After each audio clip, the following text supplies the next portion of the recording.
This video is rated medium distraction. There are challenging ideas and narratives which could cause distraction. That distracted rating screen that we saw at the beginning of this video is a screen that I'd like to see at the beginning of all videos that involve mobile education. Hi, my name is Steve Campbell. I'm a workplace trainer, advanced driving instructor, and bus driver. I'm concerned that with the rise of formal mobile education, we're going to see increased hazards of distraction in our society, driving, walking, and social situations. The rise of mobile education is upon us. The global mobile learning market is expected to reach $72 billion US by 2024. That is a compound annual growth rate of 34%. One of my favorite things about mobile education is that learners can study almost anywhere. They can be at the beach, they can be on a bus. But that's also one of the hazards, because when their mind should be focused on other tasks or other people, they can be distracted by their education settings. Abundant studies have shown that using mobile devices distracts a person from driving and walking and paying attention to others.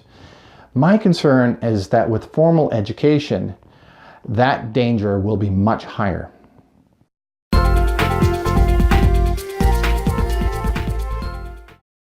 I've talked to a lot of mobile educators about this very topic, and one question came up a lot.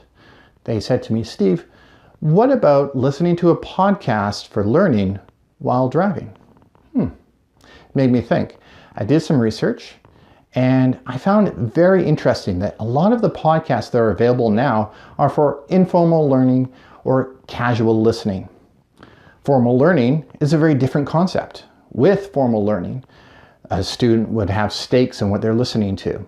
They need to memorize it. They need to make abstract connections between complex ideas. I think that we really need to look at this issue deeply.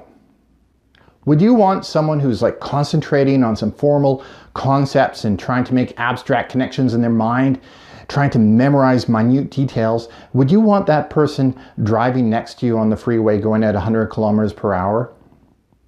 When I'm training new bus drivers, I see this mistake all the time.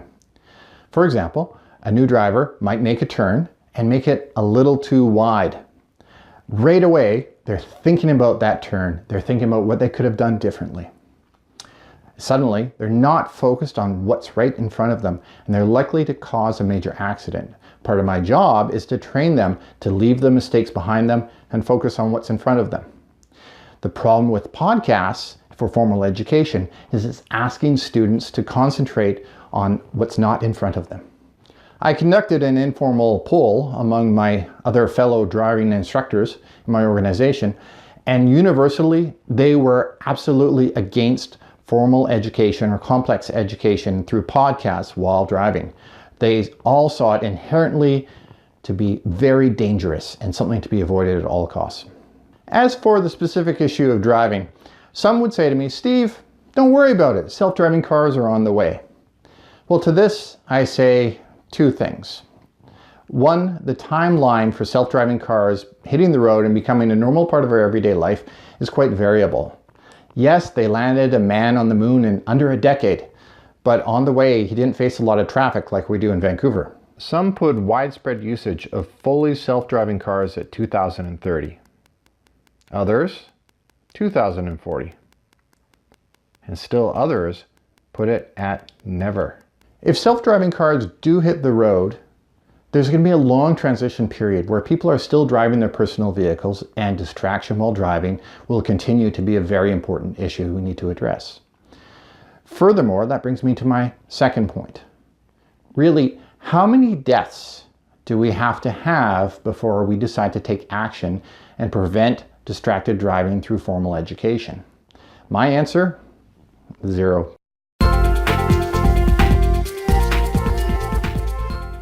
The distraction level caused by mobile learning is important in many aspects of our lives.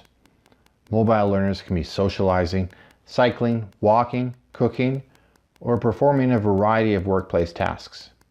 The mobile learning designer needs to take this into account when designing courses. By rating the concentration level required for learning content such as audio course content, the designer can give learners the information they need to make safer choices of when and where to learn.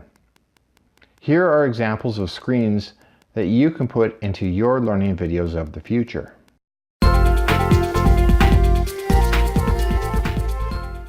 This video is rated mild distraction.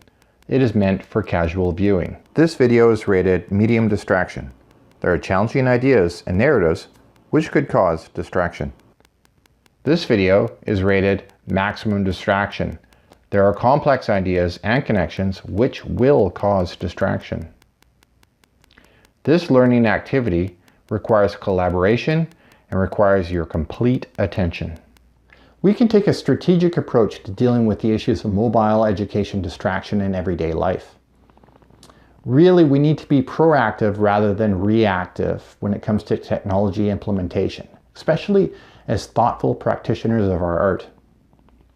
I encourage you to spread this message and talk with others about it, and argue with me if you like in the comments. I'd love to hear what you have to say, and I really thank you for your time. Have a great day.